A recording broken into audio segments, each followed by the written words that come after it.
This is, of course, the follow-up from Joseph Kosinski, director of Top Gun: Maverick, which was a huge sensation. This is, in a lot of ways, a spiritual sequel because it's a fast pace. They, instead of putting the cars in the planes, you have the cameras. Sorry, not car cameras on the planes. You have the cameras on the cars racing through.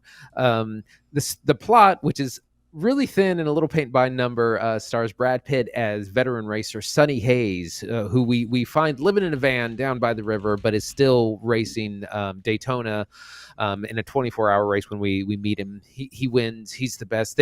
He's approached by Javier Bardem, who's the owner of this fledgling F1 racing team called Apex Racing. They're struggling. They're in last place. They don't have a single point, haven't won a single race. And Brad Pitt's character, Sonny Hayes, is recruited to lift the team spirits, to teach the young guy, Joshua Pierce, played by Damson Idris, said, we got a young driver. He's hungry. He's talented, but he needs good guidance. Can you come in? And Sonny Hayes kind of can do no wrong. He trains the young guy. First they butt heads, but then they find common ground, work together, succeed. Kerry Condon is the technical director. She helps design the cars. They have a bit of a romance. He helps. Everything gets better around Sonny Hayes. The plot is a little thin, but the racing is exquisite. These are the scenes that everyone's going for, and it's really thrilling.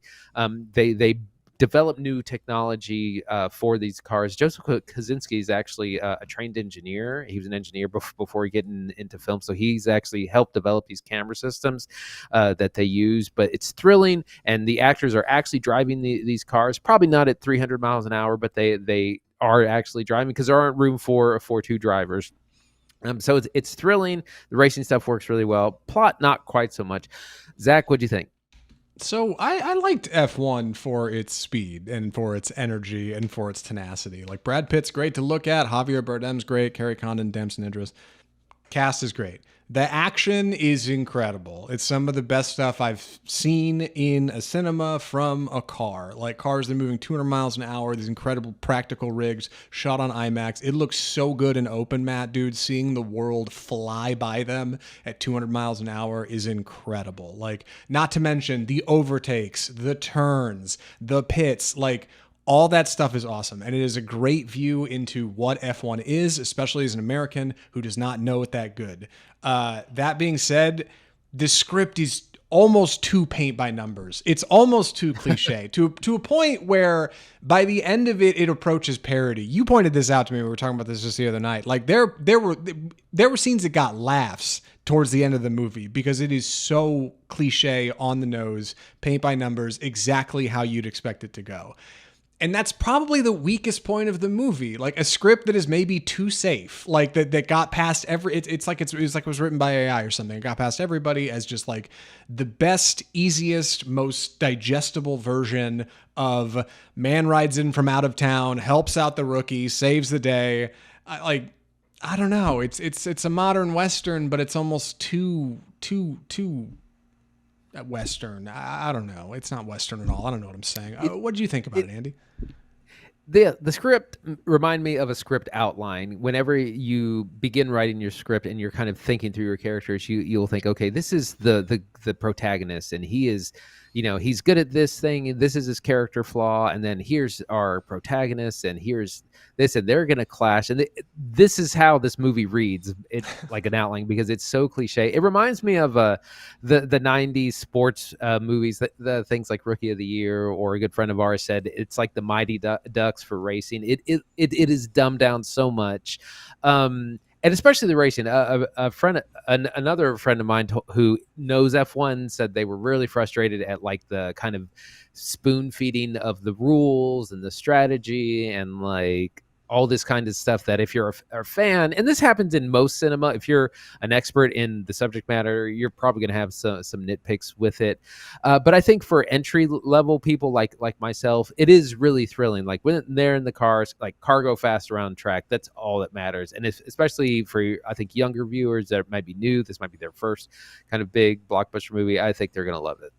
Yeah, it's like Brad Pitt's Moneyball meets like Robert Redford's The Natural, right? Like that's what we've got. We open with Brad Pitt, who is a successful race car driver, but like lives in a trailer on his own, doesn't talk to anybody. He's a wonder kid, but he's kind of by himself. And when he gets approached by a very passionate Javier Bardem, who plays Ruben Cervantes, to get into F1, the absolute elite, to say you are the best of the best ever, you know what I mean? Like the furthest you can go. He can't help but jump at that chance. And then when he joins the team, he meets our young rookie, who of course thinks he's full of it because he's some guy from out in the middle of nowhere. He meets Kerry Condon, who's this attractive woman who they kind of fancy one another. Maybe that'll turn into a thing. And then over the course of the movie, they have to try to win races. He has to get along with the rookie, find his place on the team, and hopefully help them take the championship at the end. Like, it sounds cheesy, me just saying it. Like, it's like it's safe on purpose. Like, it's safe on purpose because they got to sell this movie to a lot of people, and it makes it a great dad movie. But man, it is not complex in the turns. Like, it does not get that complicated. It is pretty straight through, and that is a shame because I think it's shot so well. Like the car stuff is just so cool, man. Like it's silly to say that the plot is a downside because it isn't. It's fine, but it's just fine in comparison to stuff that is truly incredible, like groundbreaking cinema. Yeah, it's been really interesting hearing how this was made. It all started with Joseph Kosinski had an idea to do an F1 movie, and he happened to know Lewis Hamilton, who's a famous F1 driver. And he texted him, and he was like, "Hey, do you think I could come and kind of sit in the pit or sit in the garage, kind of see?" Lewis Hamilton is interested in making movies and maybe being in the movies. And so it was a perfect marriage. He invited Kosinski to come down to the Mercedes garage, watch them work on cars, be in the pit. And they filmed this movie at actual F1 events. A lot of times kind of between when there was downtime or between races, they would have our actors go out and film, or they'd film a scene in the pit and then like the race would continue. They got loads of sponsorship, which I think helped offset the cost. A lot of the real teams wanted to be involved. Expensify, which we see everywhere. I thought it was a fake brand. Apparently it's a real brand, and they paid big money to be the sponsor. The faux sponsorship or the sponsor for the faux car. So it's a real interesting marriage of cinema and industry, putting two things together that are already successful and making it work for a general audience.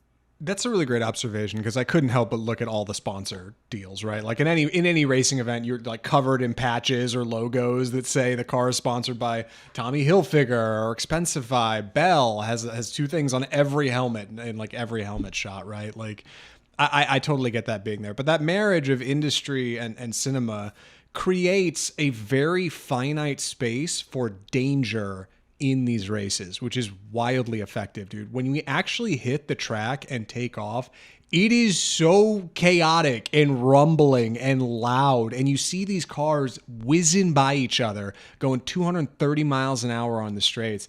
And you like your camera's mounted in the car. Like you feel that danger in a way that like you just don't get on broadcast television when the camera's pulled way back. Even GoPros don't quite get it the way these IMAX cameras do. Kosinski managed to capture something truly incredible in here. Like this is some of the best car camera work you will probably ever see. It is incredible work. I could not recommend seeing it in an IMAX more. Like it looks so good, dude. Like I can't believe how fast the turns are, how fast things move, like just the speed of motion that when you feel like even when you see cars in lockstep racing at 200, just the smallest thing going wrong could wreck everything. Like crazy danger. And that really highlights just how difficult this gig is for Sonny Hayes and for Joshua Pierce, right? Like it is not for everybody. Everybody struggles. It's funny to see them interact with one another because Joshua Pierce is like training every morning, hooked up on like a treadmill with like an oxygen thing, and he's got little nodules attached to him that are tracking his heart rate and everything. And Sonny Hayes is the Rocky Four. Yeah, he's jogging outside of the track in like a crappy pair of All-Stars he's had for years, right? And slowly people who work in the garage are like, hey, that Sonny Hayes guy is kind of cool. I think I might try jogging with him, you know, like he starts to win people over.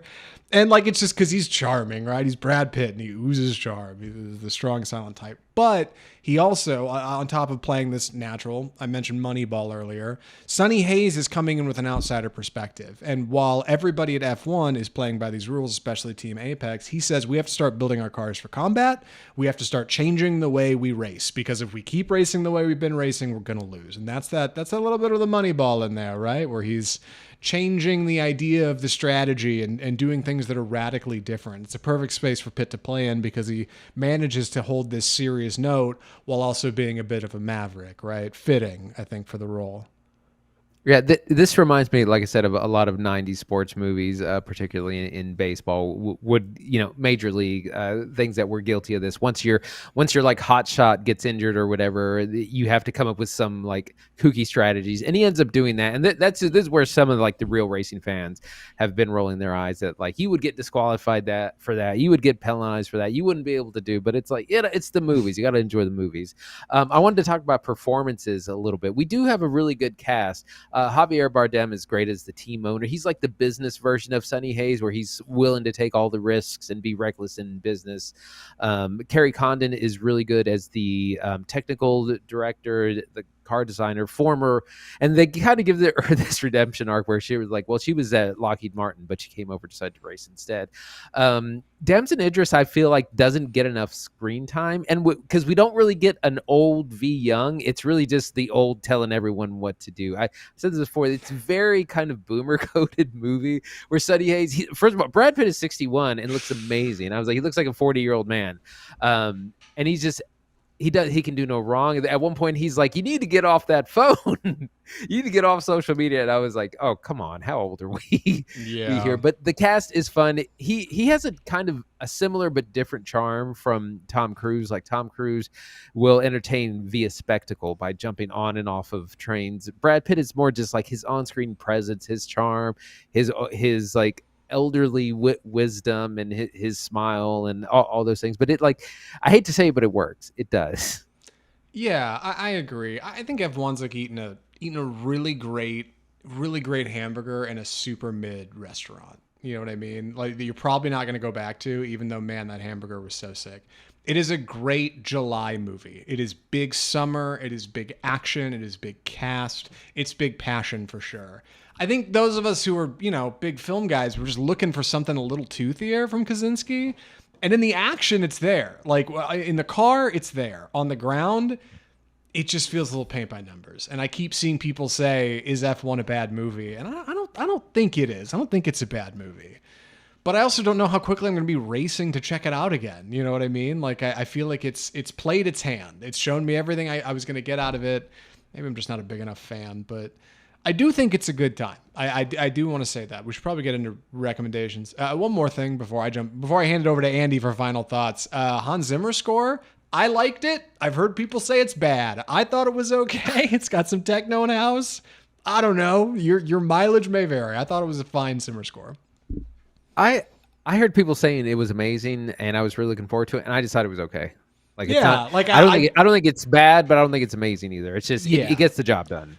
Yes, I'm not putting the soundtrack on. I definitely got let in with people saying it's one of his best ever, and then I started watching it and I was like, oh, okay, hold on now. Who are we to say this is Zimmer's best? Any other thoughts for recommendations, Andy?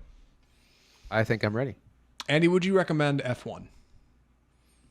Overall, I would. It is a great experience, even if it's kind of a weak, scripted movie. The car stuff and the racing is amazing, and see it on the biggest screen possible. This is the kind of thing where your home setup is just not going to do it justice. It's one of those where it feels like a ride, kind of like Top Gun Maverick. The theatrical experience is where it's at. We have good performances. It's fun. It's a little long at 2.5 hours, and the script is very kind of paint by number. It's very predictable, but it's a fun, good time at the movies. Take your dad. Yeah, I agree. It's a great time. See it on the biggest screen you can see it. Because when you watch it at home, you're right, the car stuff is not going to hit as good, and you're probably going to feel deflated by a plot that is far too predictable. It is fun. If you don't go watch a lot of movies, it's a solid entry in July. I know, what do we got in July here? We got this, we got Jurassic World, Superman, Fantastic Four. If you were only going to go to a couple of those, I would probably recommend F1 be one of those movies. Like, I think it is a solid entry. Take your girlfriend, take your guy friend, whatever. Go check out F1. It's good. F1's a good movie. I said it. That's it. That's the review. We got to talk about trailers, Andy. What do we call this section? It's time for the trailer park.